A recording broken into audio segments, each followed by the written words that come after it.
Hello friends, it's Monday and time for the drive home. So we've got Thanksgiving coming up, and what that means is I'm not going to have a whole lot of videos. I've got friends, family, doctor's appointments, a whole lot of stuff that's going to equal no drive home. So this is going to be the only video for this week. So we'll just go ahead and make it about the holiday. So Thanksgiving. What do you guys think about Thanksgiving? What does Thanksgiving mean to you? Thanksgiving is,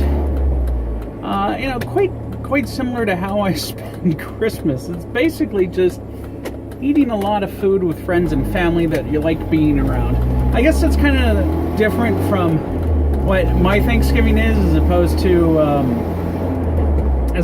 the traditional Thanksgiving, which is I get along with a very large portion of my family. I can't really think of anybody that I don't get along with. I don't have, racist grandfathers or crazy uncles or anything like that.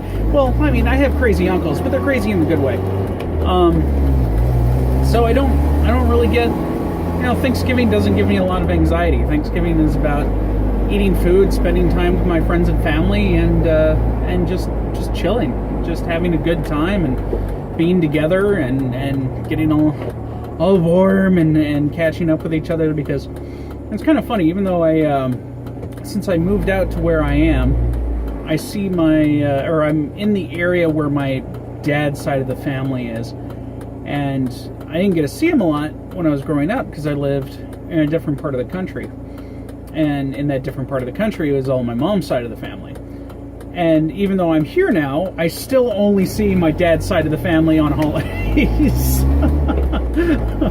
Even though I have my aunt and uncle working in the office building right next to mine, and I still only see them on holidays. So, well, here we are. But I still get to see them, and that's fun. What do you guys do for Thanksgiving? We typically have a double Thanksgiving. We have the Thanksgiving on Thursday, which is your traditional turkey stuffing, mashed potatoes, blah, blah, blah, blah, blah. And it's also usually just my immediate family, which would be my wife and my kids, and that's it. However, this year, I'm actually going out with extended family, and we're having a big old Thanksgiving dinner, which is nice. And then Fridays, we have a Friendsgiving. And Friendsgiving, we have a bunch of friends come over, and we do the Thanksgiving thing again, only we usually theme it up. We do something interesting to it. We've had a Scandinavian Thanksgiving. We've had, I believe, an Indian Thanksgiving, which was really good. And not Native American, I mean actually Indian Thanksgiving. We had if I remember correctly, it was a tikka masala turkey. So, good stuff. And this year we're doing pub fare Thanksgiving, which is going to be fun. So we're going to have ourselves some turkey sliders on pretzel rolls, and what else do we have? Oh yeah, stuffing fritters. So, fritters made of stuffing, and then you can dip them in cranberry sauce and gravy and stuff like that. And just that, and potato skins as opposed to mashed potatoes, and things along that route. And it's usually very good. And the nice thing is, then we have lots of leftovers. So many leftovers. We're good for a week and a half or something like that. But it is kind of interesting because it also means we're not actually making a turkey this year, because my family's they're planning dinner. All we have to do is bring dessert. And then for Friendsgiving, I guess we're actually ordering the turkey sliders from somewhere, so we don't have to make a turkey for it. So we're probably still going to buy a bird, but it's going to be used later when we need dinner or something like that, because turkeys are cheap now. So if you need that extra 14 pounds of meat, get it now.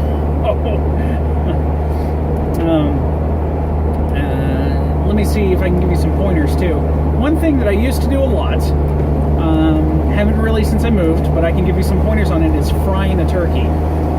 You've probably seen plenty of videos of people frying turkeys where they've set their house on fire or some shit like that. I've never had this occur, and there's some very good reasons for it. And I'll give you some pointers so you know what that is. One, never have a frozen turkey. You want your turkey thawed out, and yeah, don't use a frozen turkey.